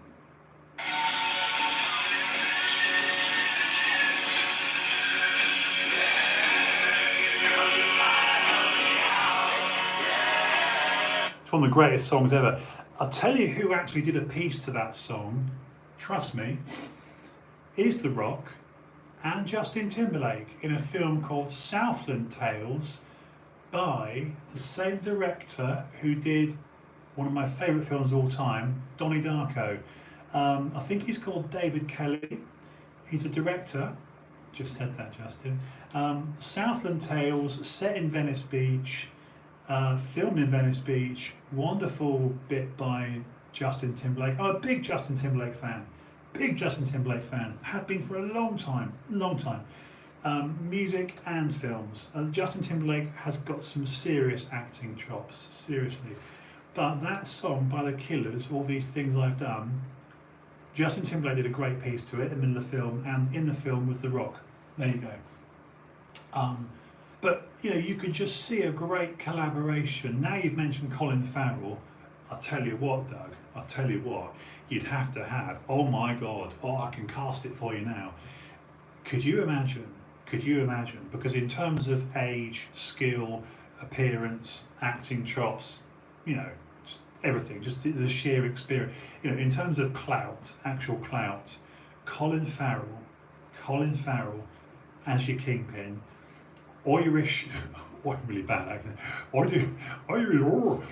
Irish film, Colin Farrell is literally, you know, you're in there, you'd have to, right? And then you make Connor your younger, you know, Connor's the one that they're trying to rein in. Connor's the one that's drunk and he's having a few fights with his miss. God, this fucking thing. He's having a few fights with his missus, and you know, just Connor. Do you know what I mean? Me and Deb, the ex-wife, seek. Oh, did you? Did you now? Wow, they're a great band. When was that? It must have been. Well, it must have been a while ago actually, because of the. Yeah, I'm trying to think when you and Deb's. Anyway, yeah, very good though, very good. What was I going to say? Let me just consult my notebook a minute. Hang on, because I have got things planned for the. Yeah. So look. So what are we saying for Colin Farrell, Colin McGregor, and Charlie Hunnam? Doug, I love you. I love you. I love you. I love you. Didn't Charlie Hunnam do well? God, my fingers keep cramping. It's from that golf club. Didn't Charlie Hunnam do very? These two are gluing together. Look, look. I couldn't do that normally. Look, I can't. These two are stuck together, cramping. There's no way I could do that normally, is there? Look, how can I do that? I can't. I can do those two, but I couldn't do those the middle. Charlie Hunnam did very well, I think, with Matthew McConaughey, who I've got a crush on. Matthew McConaughey in The Gentleman, Guy Ritchie film, with Charlie Hunnam. Charlie Hunnam, do you know, I'm a bit ashamed, I'm a bit embarrassed to admit this to you, Doug, because I know you've seen the whole thing. I've never watched a single episode of Sons of Anarchy. I knew Charlie Hunnam was in it. I didn't know Ron Perlman was in it. I had no clue. So literally the other day on Netflix, I started watching. Yeah, The Gentleman was wonderful, wonderful film. And again, look at Colin Farrell with the tracksuit, the boxing coach in The Gentleman. Wasn't he great with his lads? All in the tartan tracksuits. I thought, you know, in many ways, and of course, Hugh Grant, the camp journalist. In fact, The Gentleman, I own it. I bought it off Google Films. I think The Gentleman's one of the best. My top 3 series, Sons of Anarchy. Well, my brother said to me the other day that he was watching it, and I thought. And I knew you were a devotee of it. And I'm a bit embarrassed to say, Doug, I literally watched episode 1, series 1, about 4 days ago. I had not a Scooby, mate, not any idea. I mean, the series finished in 2016, I think, or something. It's been finished 4 or 5 years. So yeah, I mean, I'll tell you where I'm at. I'm literally at episode 1 or 2, where the other whatever they're called, I don't know, another gang of bikers set fire to their warehouse full of guns. The Mayans or something. Yeah, the Mayans, another gang set fire to their munitions house. So it just shows how naive I am with all that. I had no idea.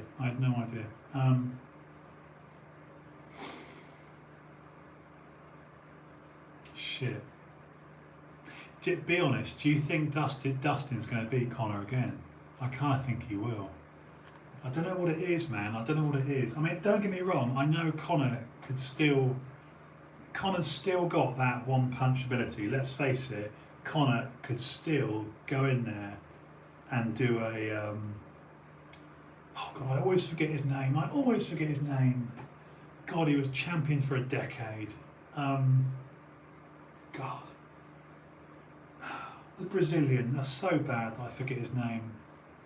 The one Connor did in 10-12 seconds. Jesus, I hate this. I always forget their names. I think Dustin will win. I do. I'm sorry. I think Dustin's just had more time in the gym. Oh God, why am I so? Because I do watch UFC these days. I check in quite a bit.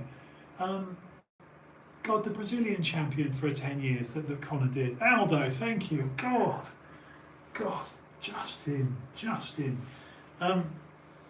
Look. Let's level with me, Doug. Right? I still think, you know, the upset would be. Well, this is it. You want to be wrong, don't you? You want to be wrong. I want this conversation to be wrong. You know, look. If the is it the 10th of August, the 10th of July. Sorry, yeah. If the 10th of, 12 days time, right? You know, you turn your TV set on, and for me, it's the next morning on YouTube, and I'm texting you at 5 in the morning, going, as per normal. Connor does a cowboy, literally, 40, 50 seconds of like, hammer time, and he's done him. We'd all be just like, whoa, Connor's back, and that can happen. But look, I will say now, and I'm completely unqualified to say this, if it goes into round 2, if it goes into round 3, Connor's not winning. I basically, and I'm no fight, I'm not a critic, but if Connor doesn't get stronger, does he? That's what I'm saying. Nate Diaz is going to be better in round 3 and 4 and 5 than he was in 1 and 2. Agreed? You look at Nate Diaz, the dog, and I mean that as a compliment. Nate Diaz is the ultimate junkyard dog. If you and I were in a rent-a-wreck in Tucson, or if you and I were doing a car journey on, you know what I'm saying, Doug. If you and I were doing a drive across America, and we stopped in, I don't know, fucking Virginia or Idaho or Wyoming, right? Junkyard dog, and there's some kid in a wife beater, in one of these vests at a junkyard, who, after being beaten up, for 10 minutes would go, take the cigarette out of his mouth and go, right, now we're having a fucking fight. A bit like Brad Pitt was in Snatch, a bit like, this is Nate Diaz. You can beat up on that kid for rounds 1, 2 and 3, and he's going to say to you, when his nose is over here and his lips are over here and his eyes are shut and his forehead's bleeding and this is all wide open, on rounds 4 and 5, right, now we're having a fight, now I'm going to beat you. And that's going to happen with Connor. Connor's, I'm no fight pundit, or whatever the word is, but if Connor hasn't dropped those bombs, the actual horsepower in rounds 1 and 2, we're not going to see a stronger Connor in round 3, are we? If the bell rings in round 3, I'm thinking, okay, Dustin's going to literally choke you out in a minute, or that punch is going to come in and Dustin's going to do. I just don't think Connor's got that endurance anymore. I think the very definition of Connor these days is a 1-2 round fighter. Who the hell am I to say that? How dare I? But I literally don't see Connor in the same conversation as a Dustin or a Nate in rounds 3, 4 and 5, when we are so far out to sea in deep water. You know what I'm saying, Doug? I'm nowhere near as up on this as you, but I see the very essence of Connor as being not long in duration. It's a 1-2, rounds 1 and 2, or you're done in the first 2 minutes, and it's a massive Connor victory, or it's not. I don't see a long drawn out battle. I just, yeah. But what actually excites me more is Connor in a movie. God.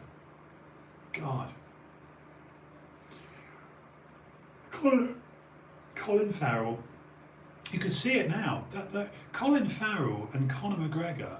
Wow. It's all. I'm not going to be silly and say, oh, it's Pacino, De Niro. Of course it's not. But Colin Farrell is a serious actor. I think Conor in the heavyweight division don't have the same depth. Right. Yeah, this is true. This is true. What weight do you think Conor was at his best? Do you think it was when Conor was beating Eddie Alvarez and Aldo? What was Conor then? 150? I mean, what do we think Conor's best at? I don't know. What is it? 150, 155, 145? Where's he at? God, it's like flyweight, which is, oh God, help me. What's flyweight? Is that 10 stone? Is that 140? I don't know. What is what's the sort of 135? Right down. God. Okay. Is that when Conor's like, that Conor super lean? That when he's doing that shot with the mouth open, the sunken Conor. Are we talking that Conor? Yeah.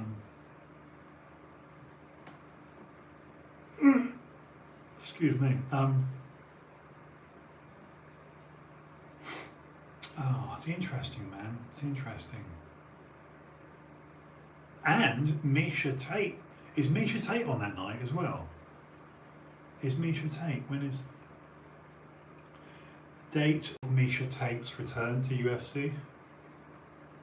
July 17th, 2021. Okay. Here's a summary from Wikipedia. That's a week after Tate Conor. announced she will be returning to compete in MMA against Marion Reno on July 17th, 2021 at UFC on ESPN. But he would have Makachev never versus made the Moises. money or the fame he achieved if he had stayed there. Right.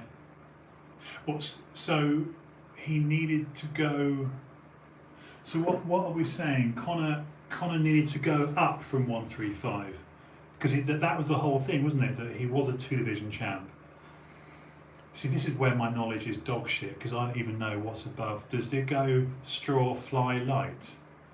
See, I don't even know. God, I don't.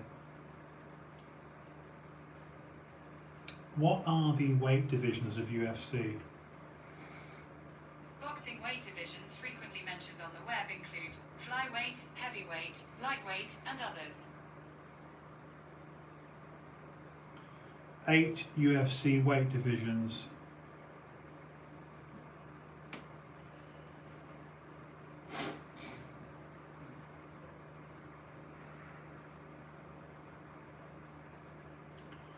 What have we got? Strawweight is women's only. Bantam, flyweight, featherweight. No men in straw. Okay. So straw, fly, bantam, feather, light, welter, middle, light, heavy. Fucking hell. He was saying he could beat anyone, which landed him the Floyd fight. God. I've been re-watching the Logan Paul thing. All I can say is fair play to Logan Paul. As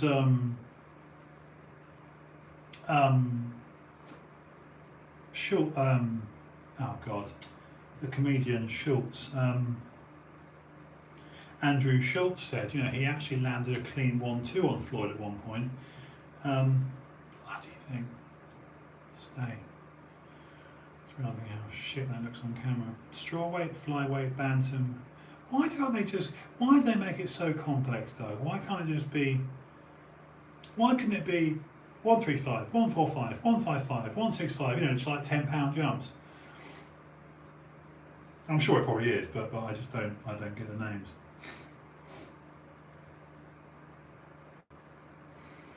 I've also been watching Ultimate Fighter.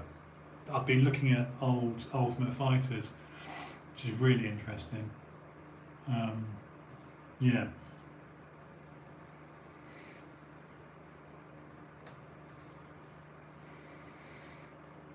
How why is it on my mind? How I'm drawing a blank on your.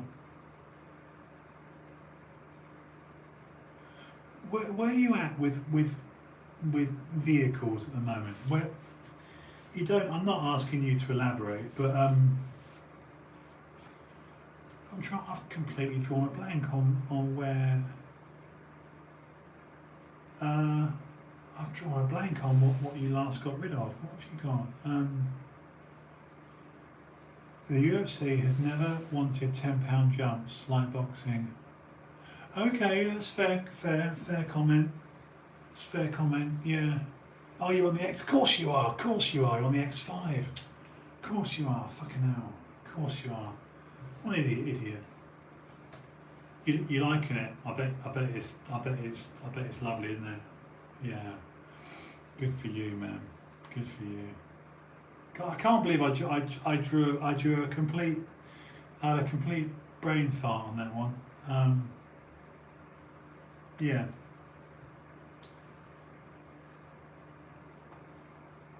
My God, it's 10:30. That's 2 hours I've done. Oh my God, I've done 117 minutes. Shit. Okay, it's definitely time to bugger off, isn't it? And tomorrow night we'll better drive. I bet it is, brother. I bet it is. Oh, have you had your I was looking at some of my notes here, especially in lieu of the fantastic. It feels like a personal victory. The Rogan podcast with Dr. Pierre Corrie and Brett Weinstein about ivermectin as a prophylactic drug, which I've been bleating about since September, purely because I'm allowed it. But I like the idea of covering myself if I'm not allowed, especially the AstraZeneca. Anyway, that's for another night. What I will talk about is, thank you, Doug, thank you. I will mention it tomorrow night, actually. One of my dear friends in Essex, a chap called Steve, who I used to live with, after having his AstraZeneca shot, has had a terrible Bell's palsy. So his left-hand side of his face has completely gone, and he's currently he was in Broomfield stroke ward after his AstraZeneca jab, and they've told him as such, and he's now part of the data for AstraZeneca negative effects. And he's hoping his face, all this has just gone droopy like that. Really sad. So, it's early days. I mean, the reality with the vax is that the vast majority will tolerate it very well. The vast majority millions will be fine on it, fine. But there's always going to be, but yeah, that's, both jabs in, done. Good man. Yes, it's a contentious old subject, isn't it? Very funny about Matt Hancock, by the way. Very, very, very funny. What a prick, but very funny. Do as I do. Sorry, do as I say, not as I do. God, I'm gonna fucking hammer this bloody stand in there. Thank you for being here tonight, Dougie. Thank you. Yeah. I just want to get better. I want to get better. Right, with 25 seconds to go, 22 seconds, 20 seconds now, 19 seconds. I'm going to love you and leave you, brother. Thank you for your time and your conversation tonight. And just for being here and listening. And I bid you adieu, farewell, same time, same place, same face, tomorrow night. And good night to YouTube. Farewell, thank you.